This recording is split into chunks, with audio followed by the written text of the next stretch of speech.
Assalamualaikum warahmatullahi wabarakatuh. Kami dari kelompok layangan putus. Di sini kami akan mengerjakan tugas mata kuliah Psikologi Perkembangan dengan yang saya hormati Ibu dosen pengampu, Ibu Ernawati, dan teman-teman semuanya yang menonton video kami. Saya Nurhaini akan menjelaskan tentang perkembangan fisik anak usia SD. Perkembangan fisik pada anak sekolah dasar cenderung lambat namun konsisten.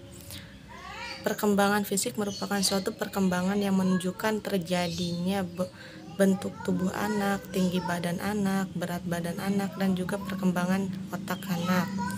Pada usia 6-12 tahun, perkembangan fisik anak relatif lebih lambat dan konsisten. Perkembangan tersebut terjadi sampai pertumbuhan besar pada awal masa pubertas. Ciri perkembangan fisik anak yang mendasar pada anak usia dasar 7 hingga usia 9 tahun, anak merupakan umumnya telah pendek dan ringan daripada anak laki-laki. Pada usia 9-10 tahun, anak perempuan lazimnya memiliki tinggi badan dan berat badan yang sama dengan anak laki-laki. Pada usia sekitar 11 tahun, anak perempuan lebih tinggi dan berat dibandingkan anak laki-laki. Di usia ini, perkembangan anak lebih banyak kemampuan motorik dasarnya yang digunakan untuk menyeimbangkan badan, berlari-lari, melompat, dan melempar. Adapun karakteristik anak usia sekolah dasar yang berkaitan aktivitas fisik, umumnya anak akan sering bermain, sering bergerak, senang bekerja dalam kelompok, dan senang praktik langsung dibandingkan seperti kita menyampaikan materi. Jadi anak-anak usia sekolah dasar itu lebih senangnya ke praktek. Terus adapun perkembangan menurut Samsul, fisik atau tubuh manusia merupakan sistem organ yang kompleks dan sangat mengagumkan. Semua orangnya terbentuk pada periode pranatal berkaitan dengan perkembangan fisik, keahlian, dan Thomson mengemukakan bahwa perkembangan fisik individu meliputi 4 aspek, yaitu yang pertama, sistem saraf yang sangat mempengaruhi perkembangan kecerdasan dan emosi. Yang kedua, otot-otot yang mempengaruhi perkembangan kekuatan dan kemampuan motorik. Perkenalkan, nama saya Anissa Fitriani. Saya di sini akan menjelaskan tentang perkembangan motorik pada anak SD. Nah, di sini motorik merupakan proses perkembangan kemampuan gerak seseorang, baik itu motorik kasar maupun halus. Dapat diketahui, motorik kasar merupakan gerakan yang menggunakan hampir seluruh otot anggota tubuh. Sedangkan motorik halus merupakan gerakan yang menggunakan otot kecil dan mata dengan tangan. Dan di sini juga perkembangan motorik merupakan faktor yang sangat penting bagi perkembangan individu secara keseluruhan. Dengan adanya perkembangan motorik individu mampu menghibur diri dan memperoleh perasaan senang dari keterampilan motorik tersebut. Nah, di sini ada beberapa contoh dari keterampilan motorik. Memainkan boneka, melempar bola, menangkap bola, menendang bola, duduk, dan lain-lain. Perkenalkan, nama saya Nida Paujia. Saya di sini akan menerangkan tentang karakteristik perkembangan siswa SD. Memahami karakteristik siswa SD, salah satunya bertujuan memudahkan guru dalam memilih metode mengajar yang tepat dalam pembelajaran. Karakteristik perkembangan siswa SD ada 5, diantaranya adalah yang ke-1, senang bergerak. Siswa sekolah dasar dapat duduk dengan tenang maksimal sekitar 30 menit.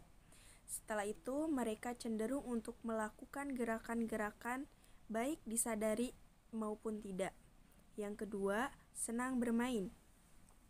Siswa sekolah dasar akan termotivasi untuk belajar ketika pembelajaran difasilitasi dengan permainan, karena dunia mereka adalah dunia bermain. Yang ketiga, senang berimajinasi dan berkarya. Siswa sekolah dasar cenderung senang berimajinasi dan membuat sesuatu sesuai apa yang dibayangkan mereka. Yang keempat, senang melakukan sesuatu secara langsung. Siswa sekolah dasar masih berada pada tahap perkembangan kognitif operasional konkret, sehingga materi pembelajaran prosedural yang biasanya disampaikan oleh guru melalui ceramah akan lebih dipahami oleh siswa jika mereka dapat mempraktekannya sendiri secara langsung materi pembelajaran tersebut. Yang kelima, senang bekerja dalam kelompok. Siswa sekolah dasar mulai intens bersosialisasi, mencari teman bermain, dan bermain bersama teman-temannya. Pembelajaran harus memfasilitasi siswa untuk bekerja sama, bergotong royong, bekerja dalam kelompok, misalnya dengan menerapkan pendekatan kooperatif, sehingga siswa dapat belajar banyak hal dari siswa lainnya. Saya Ismatul Falila ingin menjelaskan tentang bagaimana perkembangan kognitif pada anak. Perkembangan kognitif pada anak adalah tentang bagaimana cara anak memecahkan masalah dan bagaimana cara anak mengambil keputusan. Contohnya seperti ini.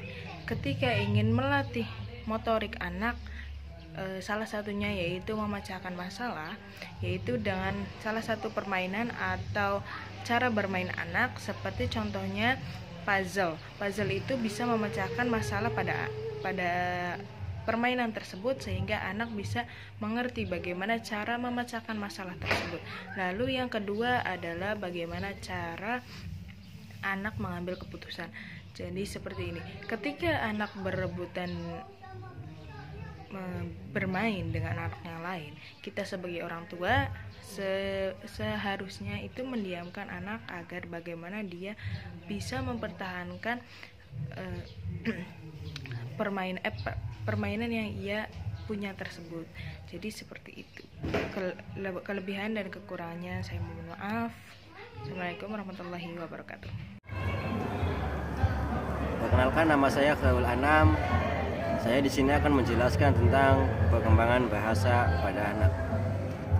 Perkembangan bahasa itu biasanya terkait dengan perkembangan kognitif, yang berarti faktor kognisi sangat berpengaruh terhadap perkembangan kemampuan berbahasa.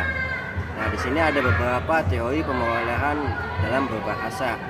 Ada 4 teori dalam pemolehan bahasa. Yang pertama adalah teori behaviorisme, dan yang kedua adalah teori nativisme, dan yang ketiga teori kognitivisme, dan yang keempat teori interaksionisme. Apa sih? Nah, teori behaviorisme itu anak itu dilahirkan tanpa membawa apa-apa. Nah, itu poin yang pertama untuk teori behaviorisme. Dan teori yang kedua yaitu anak belajar bahasa melalui imitasi, modeling, atau reinforcement. Nah, yang ketiga psikolog behavioristik mengkaji perilaku linguistik dalam hubungan antara rangsangan stimulus dan reaksi atau respon. Teori nativisme, bahasa terlalu kompleks untuk dipelajari dalam waktu dekat dan melalui imitation. Nah, yang kedua, setiap anak telah memilih bahasa language acquisition device yang dibawa sejak lahir. Dan yang ketiga, urutan perkembangan kognitif membentuk perkembangan bahasa. Dari lahir sampai 18 bulan bahasa dianggap belum ada. Jadi antara anak itu ketika dari lahir sampai 18 bulan itu anak itu belum memiliki suatu bahasa, karena itu menurut teori kognitivisme itu anak itu dari lahir sampai umur 18 bulan itu tidak memiliki bahasa apa-apa. Nah, teori yang terakhir, teori interaksionisme, adalah pemolehan bahasa merupakan hasil interaksi antara kemampuan mental, pembelajaran, dan lingkungan bahasa. Baik, kita lanjut. Ada 3 faktor yang mempengaruhi anak dalam berbahasa. Yang pertama adalah faktor evolusi biologis. Teori nativistik yaitu Noam Chomsky pada tahun 1957 itu menyatakan bahwa aturan berbahasa sangat kompleks dan sulit untuk diajarkan secara langsung maupun ditemukan sendiri. Meskipun kognitifnya bagus, sehingga ia menemukan bahwa pada dasarnya manusia terikat secara biologis untuk mempelajari bahasa pada suatu waktu tertentu dan dengan cara tertentu. Dan yang kedua yaitu kognitif. Para ahli menegaskan bahwa kemampuan anak berbahasa tergantung pada kematangan kognitifnya. Tahap awal perkembangan 18 bulan itu tidak memiliki bahasa apa-apa. Yang terakhir, teori interpersonal adalah pemerolehan bahasa merupakan hasil interaksi antara kemampuan mental, pembelajaran, dan lingkungan bahasa. Baik, kita lanjut. Ada 3 faktor yang mempengaruhi anak dalam berbahasa. Yang pertama adalah faktor evolusi biologis. Teori nativistik yaitu Noam Chomsky pada tahun 1957 itu menyatakan bahwa aturan berbahasa sangat kompleks dan sulit untuk diajarkan secara langsung maupun ditemukan sendiri. Meskipun kognitifnya bagus, sehingga ia menemukan bahwa pada dasarnya manusia terikat secara biologis untuk mempelajari bahasa pada suatu waktu tertentu dan dengan cara tertentu. Dan yang kedua yaitu kognitif.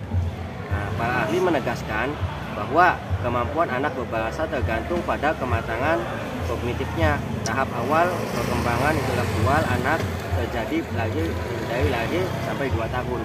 Jadi perkembangan bahasa kognitif anak itu dari lahir, intelektual anak itu dari lahir sampai umur 2 tahun itu sudah ada perkembangan. Dan yang B itu bahasa simbolik. Bahasa simbolik itu merupakan suatu bahasa personal. Dan setiap bayi pertama kali berkomunikasi dengan orang lain menggunakan bahasa simbolik. Ketika anak itu baru lahir itu menggunakan bahasa simbolik untuk berinteraksi. Dan yang pengaruh yang ketiga yaitu adalah lingkungan. Ada 4 cakupan dalam lingkungan ini. Yang pertama yaitu teori behavioris atau Skinner, Skinner ini dari teori-teori yang diungkapkan oleh Skinner yaitu operant conditioning, mengenalkan imitasi, yaitu anak meniru kata-kata lingkungannya seketika, ditambah dengan mekanisme reinforcement yang harus menambah vocabulary dan kosakata anak. Yang kedua, pada umumnya anak diperkenalkan bahasa sejak awal perkembangan mereka.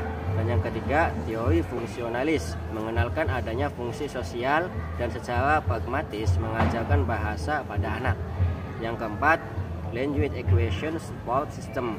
Ada kesempatan yang terstruktur untuk mempelajari bahasa melalui terbentuknya format atau script dari interaksi sosial tersebut. Nah, itulah ada beberapa yang mempengaruhi. Di samping anak itu ada hal yang mendukung untuk berbahasa dan ada juga yang mempengaruhinya. Seperti tadi dalam pengaruhnya itu ada 3 dalam pengaruh dalam bahasa anak.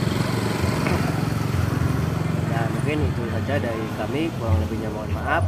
Assalamualaikum warahmatullahi wabarakatuh.